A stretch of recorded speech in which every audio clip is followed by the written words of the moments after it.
이제 알맹이. 네. 그럼 어떻게 하면 공부 잘합니까? 공부법의 핵심이 뭡니까? 공부법의 핵심은 제가 아주 솔직하게 말씀을 드리면 조금 현명하게 또는 거칠게 표현하면 좀 교활하게 공부를 해야 된다고 말씀을 좀 드리고 싶습니다. 아, 그거는 벌써 느꼈어요.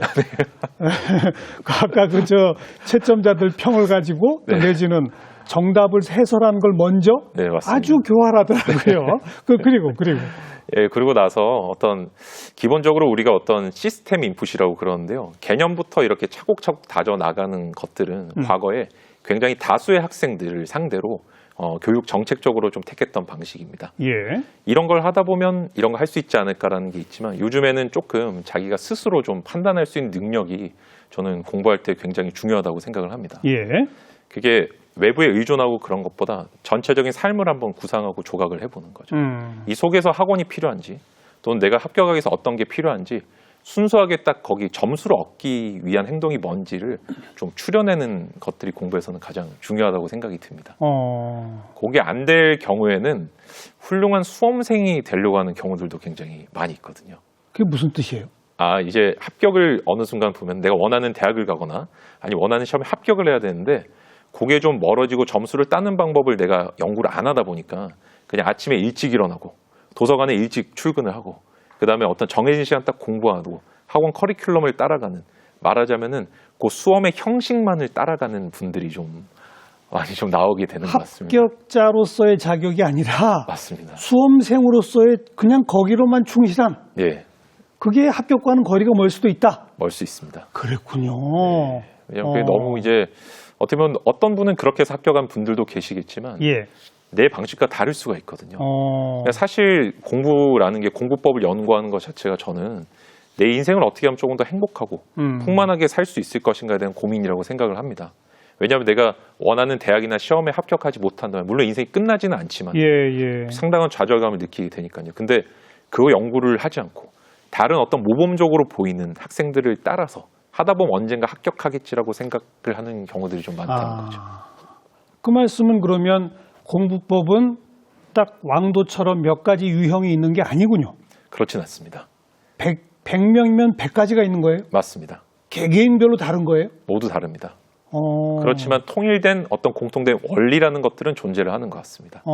개인이 그 원리를 얼마만큼 응용할 수 있는지가 중요하지만요. 그럼 그거 하나씩 풀어주세요. 네. 공통된 원리는 우선 뭔지, 네. 그걸 자기한테 적용하기 위한 방법은 뭔지 이걸 설명해 주세요. 말씀드립니다. 첫째는 아까 말씀드린 것처럼 해답을 먼저 보는 거꾸로 오는 방식이고요. 두 번째는 책 같은 거를 볼 때는 대충 보는 게 가장 중요합니다. 대충이요? 예, 보통 우리가 이제 뇌과학적으로 어떤 지식을 습득하는 과정은 세 단계로 나뉜다고 합니다. 예. 처음이 어떤 형상을 인지하는 단계고요. 그걸 머릿속으로 이제 해석하고 기존의 지식과 결합시킨 이해의 상태가 있습니다. 예. 그리고 마지막이 이제 의식적으로 뭔가를 외우는 상태인데요. 보통 많은 수험생들이 좀 실패하는 대부분의 경우는 처음부터 경건한 마음으로 정독을 하기 시작합니다. 그러면서 외우려고 노력을 하게 되는데요. 근데 어차피 내가 처음에 책을 본다면 어떤 노력을 쏟더라도 머리에 남는 것은 인지 정도에 불과합니다. 따라서 전략적으로 빠르게 그리고 대충 읽어야 훨씬 머리에 많이 남게 됩니다. 그리고 어떤 처음에 사람이 또 컴퓨터 또는 스마트폰이라고 생각을 하고 이 책의 내용 같은 것들을 내가 머릿속에 폴더를 만들어서 정리한다는 관념을 갖는 게 어떤 빨리 시험이 된 분들의 공통적인 비법이라고 할 수 있습니다. 우리가 어떤 줄글 같은 거를 외우려고 노력하는 것보다요. 일단은 전체적인 어떤 내가 공부하는 것의 뼈대 이것들은 목차를 통해서 나타나 있습니다. 이것들을 반복적으로 보고 또는 복사해서 앞에 펼쳐놓고 내가 전체 중에 어디를 공부하고 있다는 거를 아는 것이 또 하나의 비법입니다. 그것도 말씀 들으니까 너무 당연한 얘기 같아요. 예. 지금 우리가 지금 녹화를 하고 있는 EBS 방송국이 이 고양시 일산에 있단 말이에요. 맞습니다. 그러면 대한민국 지도 전체를 우선 떠올리고 네. 서울과 경기도 지도를 떠올려서 네. 위치를 탁탁탁탁 잡아나가는 게 훨씬 빠르죠. 맞습니다. 그죠? 예. 이 주변 동네부터 사사시 뒤지다 보면 이게 어딘지 잘 모르죠. 맞습니다. 그 얘기군요. 맞습니다. 근데 대략 이제 공부에서는 이제 그런 얘기들을 좀 말하자면 오피셜하게 하는 분들이 잘 없다 보니까 말하자면 그냥 어떤 사람 이렇게 해서 됐더라 정도로 치부가 좀 되는 것 같지만 실제 조사를 해보면 알겠어요. 예, 그런 경우가 많이 있습니다. 지금 이제 원리면에서 두 가지를 말씀하셨어. 첫 번째 해답부터 먼저 보는. 네. 두 번째 먼저 크게 인지하고 네, 해석하고 네, 하나씩 암기에 들어가는. 맞습니다. 그 두 가지만 있으면 원리는 끝입니까? 아닙니다. 굉장히 또 다양한 원리들이 존재를 또 하는데요. 뭐 있습니까? 아까도 이제 좀 말씀을 드리긴 했지만 지식을 습득하는 인풋, 입력하는 과정과 그다음에 이걸 가지고 출력, 아웃풋하는 과정을 반드시 나눠야 됩니다. 이거 왜 나눠야 되냐면요. 공부는 크게 3단계로 이루어집니다. 예. 첫째는 계획이고요. 둘째는 실행, 그다음 셋째가 점검인데 계획 단계는 보통 초등학교 시절에 마스터를 하게 돼 있습니다.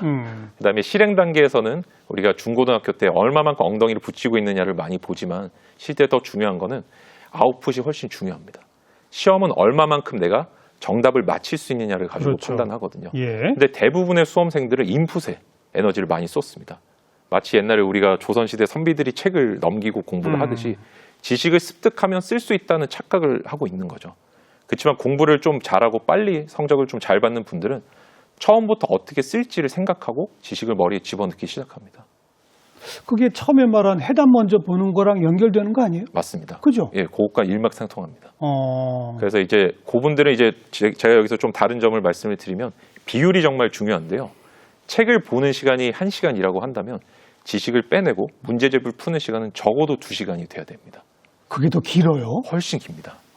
근데 대부분의 분들은 지식 습득하는데 모든 에너지를 썼고 문제집은 조금 보거든요.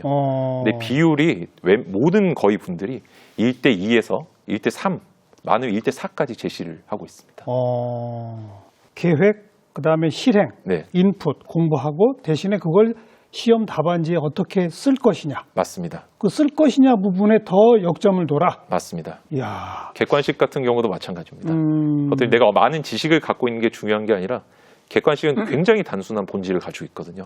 말하자면 이상한 것을 골라내면 맞힐 수 있는 시험입니다. 그래서 머릿속에 현장에서 판단을 하기 시작하면 이미 시험은 종이 울려버립니다. 잊어버리고 머릿속에 정답이 되는 단어군과 오답이 되는 단어군을 만드는 게 객관식 시험을 잘 치는 비결입니다. 시험 잘 보기용 공부는 이런 원리에 의해서 해야 한다. 네, 맞습니다. 또 있습니까? 원리 지적해 주실 게? 그다음 한 가지 제가 또 이제 실행 면에서 집중에 대해서 조금 말씀을 드리고 싶은데요. 예. 요 관념을 좀 우리가 이제 공부를 하다 보면 방법을 아무리 잘 알아도 책상에만 앉으면 공부가 안 된다든지 좀 집중이 흐트러지는 경우가 많은데 집중이라는 거 의식을 좀 바꿨으면 좋겠습니다.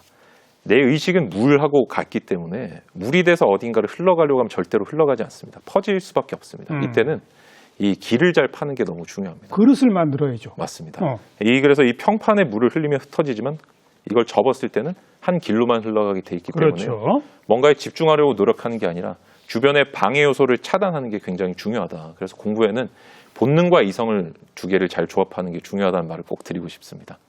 말하자면 공부는 다이어트랑 같아가지고요. 공부를 하고 나서 내가 갑자기 허리가 좋아졌다, 눈이 좋아졌다, 건강이 좋아졌다는 사람은 아무도 없습니다.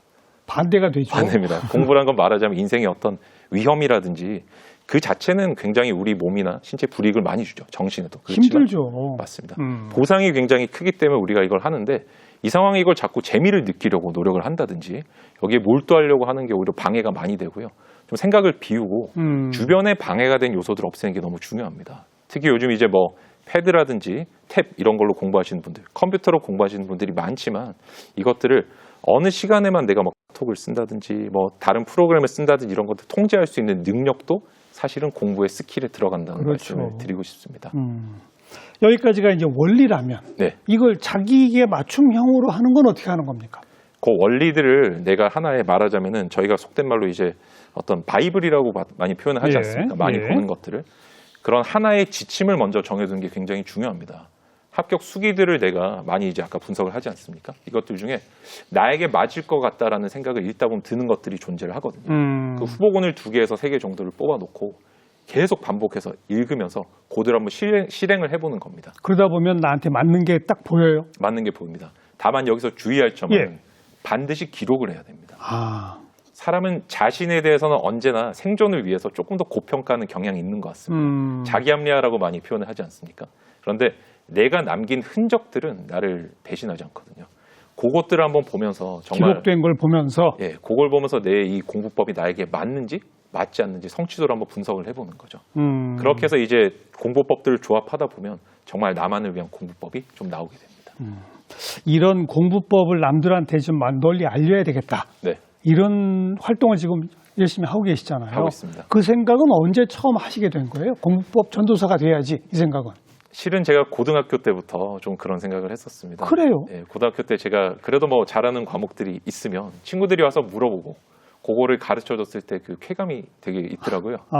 그래서 제가 이제 고시 공부를 하다가 그 당시에 저희 동생이 또 법대를 나왔는데 예. 뭐 현재는 이제 법과 관련된 삶을 살지는 않습니다. 그렇지만 야 내가 이 지금 열심히 노력하는 것들을 이걸 좀 날리긴 아까운 것 같다.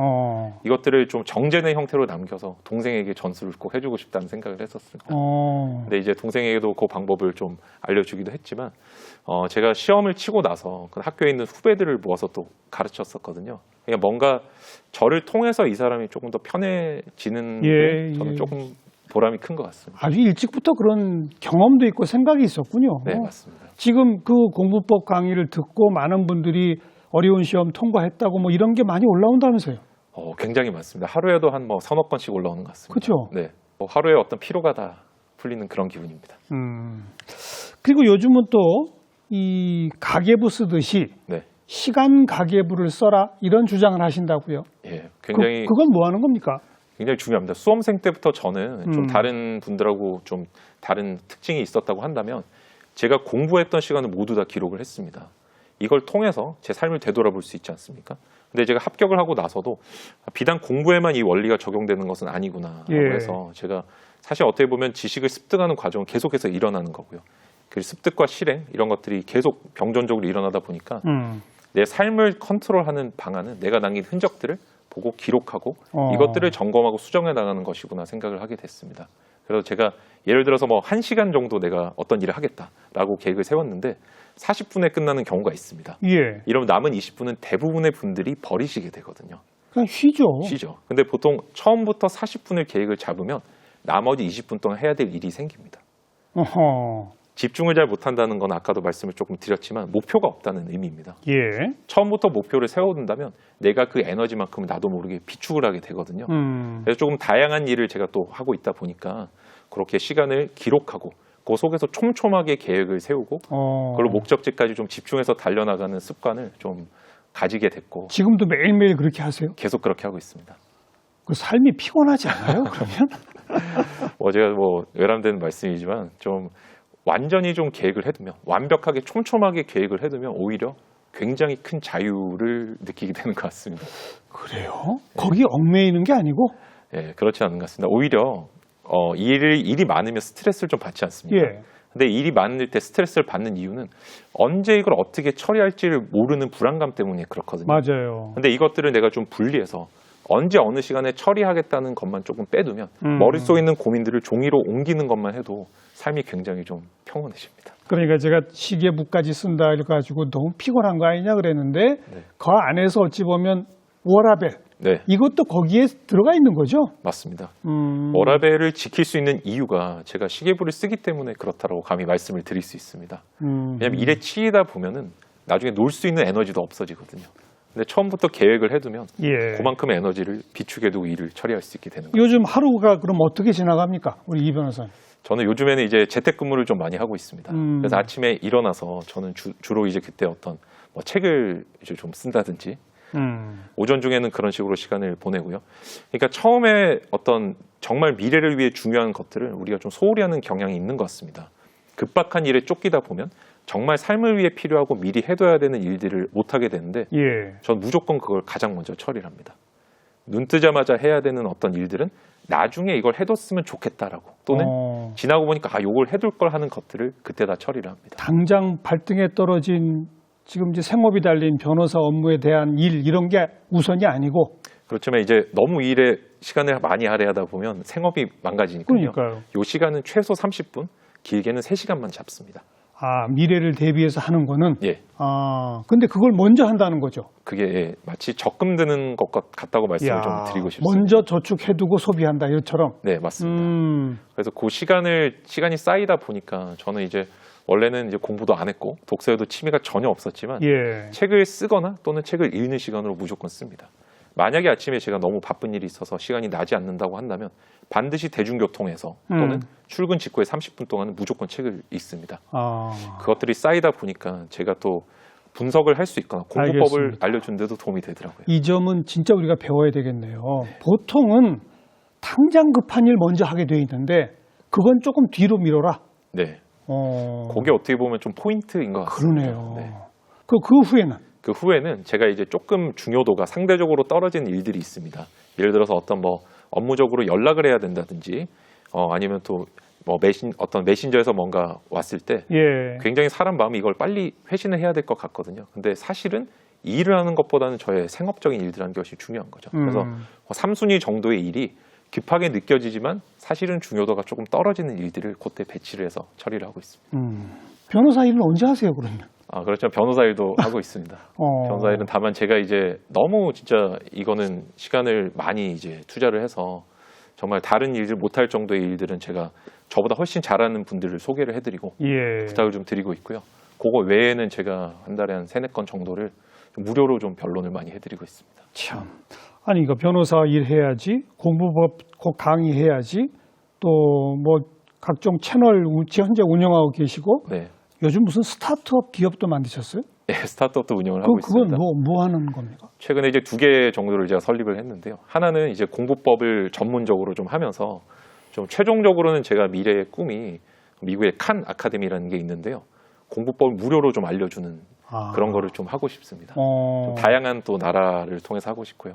제가 이제 썼던 책 같은 것들도 외국으로 좀 감사하게도 수출이 되고 있는데 일단은 그 나라들도 대상으로 하고 그것들을 위해서 미리 좀 플랫폼을 만드는 말하자면 교육 플랫폼을 만드는 기업입니다. 공부법 중심의 교육 플랫폼. 맞습니다. 또 있어요? 예, 또 다른 하나는 공부 유형. 요즘에 이제 MBTI가 굉장히 많이 유행을 하고 있는데요.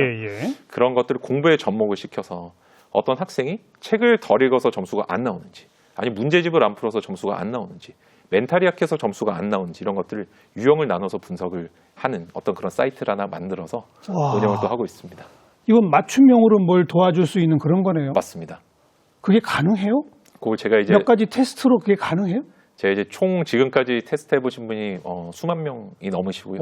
그 자료를 다 축적을 하고 있고, 그다음에 제가 10년 정도 이제 수험 상담을 하다 보니까 전형적으로 나타나는 요인이 한 4가지 정도가 있더라고요. 인풋과 아웃풋이 불균형하다든지, 아니면 어떤 메타인지성이 좀 부족하다든지, 아니면 외부에 대해서 좀 의존을 많이 해서 귀가 좀 팔랑거린다고 하다든지, 어떤 위험이 닥쳤을 때 회피를 한다든지, 수험과 관련된 요소들을 4가지로 나눠가지고 이렇게 해보니까 조금 제가 생각할 때는 좀 적중률이 높은 것 같습니다. 이제는 완전히 그럼 전문적 교육공학자의 길로 가시고 계신 것 같으네. 그런 것 같습니다. 그죠? 네. 앞으로 또 계획, 목표가 또 있으시다면? 뭐 아까 말씀드린 것처럼 장래에는 이제 플랫폼을 좀 세계적으로 만드는 어떤 기존의 일을 만드는 것도 있지만 새로운 일에 좀 도전하고 싶은 욕구도 있습니다. 어떤 일이요? 제가 이제 우리나라의 어떤 영국 법정 변호사 자격증을 딴 분이 한 분 계신데요. 그거는 감히 제가 어려워서 못할 것 같고, 마찬가지로 영국에서 마스터 오브 와인이라고 해서 어떤 전 세계에 딱 인류 역사상 400명만이 존재하는 그런 자격증 시험이 있습니다. 마스터 오브 와인? 예, 마스터 오브 와인이라는 게 있습니다. 와인이요? 마시는? 예, 마시는 와인입니다. 그건 또 전혀 지금까지 얘기한 거랑은 전혀 다른 건데요? 예, 그렇지만 한편으로는 와인이 저희가 이제 외국인이 와인을 말하자면 외국인이 막걸리 마시는 그 정도 느낌이다 보니까요. 순수하게 어떤 알코올을 즐긴다기보다는 그 나라의 어떤 철학, 문화, 어떤 인문학적인 모든 역사적인 요소까지 공부를 해야 되고, 저에게 있어서는 와인이라는 매개체를 통해서 사실은 어떤 외국의 문화들을 한번 공부해보고 싶은 그런 욕구가 있습니다. 그 세계도 공부 진짜 많이 해야 할 거요. 굉장히 많이 해야 너무 종류가 많고 역사도 깊잖아요. 맞습니다. 전 세계 지금까지 400명밖에 없는 거기에 도전해보고 있다. 예, 감히 한번 도전해보고 싶습니다. 이제 거의 인터뷰 마칠 때쯤 되니까 제가 이게 어떤 느낌이 딱 오냐면 한때 게임에 빠져서 뭐 제적까지 당하고 했다 그랬잖아요. 모든 일을 게임 하시듯이 지금 하고 계신 것 같아. 부끄럽지만 정확하십니다. 예. 그런 마인드가 있죠. 맞습니다. 얼마 전에도 이제 가까운 사람에게도 그런 말을 또 많이 들었었고요. 제 친동생이 형은 게임하듯이 사는 것 같다는 얘기를 하더라고요. 근데 저는 아까 그 원천이 되는 게 제 스스로가 좀 자신감이 떨어지다 보니까 정말 잘하는 사람들의 방법을 한번 흡수해보자는 게 좀 작용을 하는 것 같습니다. 그 옛날에 게임 레벨이 꽤 높으셨죠? 제가 그 당시에 좀 부끄럽지만 좀 스타크래프트라는 게임에서는 연습생이었고요. 프로게임단 연습생이었고. 프로가 될 뻔한 거죠, 그러니까. 예, 그 당시에 뭐 계약을 이제 체결하려면 학교를 자퇴를 해야 되는 상황이어서요. 그때는 이제 그 선택은 하지 못했습니다. 열심히 굉장히 했었습니다. 바로 그런 게임을 임해서 게임을 잘하는 사람들의 전략법을 배워가지고 나도 빨리 성취를 올렸던 그 경험. 맞습니다. 그걸 가지고 세상 모든 일에 적용하고 계신 거네요. 맞습니다. 공부법도 결국 그거더라. 예. 과목이 좀 다르지만 방법은 같은 것 같습니다. 어쩌면 지금 이 방송 보시는 분들 가운데 아이고 우리 애는 요새 게임만 해서 큰일이야 라는 분들한테 네. 정말 좋은 하나의 그 반전의 모범이 될 수 있을 것 같아요. 정말 그랬으면 정말 좋을 것 같습니다. 저도 이제 중학교 때 워낙 PC방을 많이 다니다 보니까 어머니께서 굉장히 많이 우셨습니다. 예. 그래도 우리 아들이 언젠가는 뭔가 한 방을 해주겠지라는 믿음을 좀 보내주셔서 아마 보시는 분들께서도 자녀분의 어떤 미래 가능성을 많이 믿어주시면 좋지 않을까 생각을 하고 있습니다. 게임에 몰두하는 그 실력이면 다른 것도 할 수 있다. 게임 하듯이 하면 할 수 있다. 정확하게 저희 어머니께서 하신 말씀입니다. 이용규 변호사 믿고 한번 힘내보시기 바랍니다. 변호사님 오늘 좋은 말씀 잘 들었습니다. 고맙습니다. 감사합니다.